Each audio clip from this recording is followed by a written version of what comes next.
இஸ்ரேலின் தாக்குதலால் கடுமையாக பாதிக்கப்பட்டிருக்கும் காசாவில் 5 லட்சத்திற்கும் மேற்பட்ட மக்கள் பசி கொடுமையில் சிக்கித் தவிப்பதாக ஐநா தெரிவித்துள்ளது.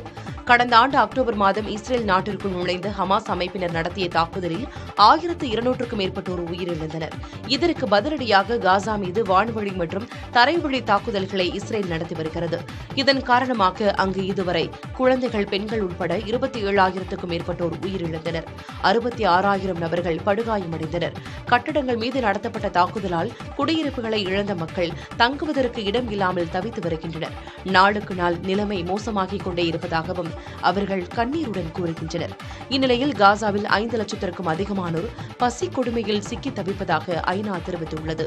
ரஃபா பகுதியில் தொண்டு நிறுவனங்கள் சார்பில் உணவு வழங்கப்பட அதனை குழந்தைகள் மற்றும் பெண்கள் முண்டியடித்துக் கொண்டு பெறுவதையும் காண முடிகிறது. இது மட்டுமில்லாமல் காய்கறி உள்ளிட்ட பொருட்களின் விலையும் விண்ணை முட்டும் அளவுக்கு உயர்ந்திருப்பதால் என்ன செய்வதென்றே தெரியாமல் தவித்து வருவதாக காசா மக்கள் வேதனை தெரிவிக்கின்றனர்.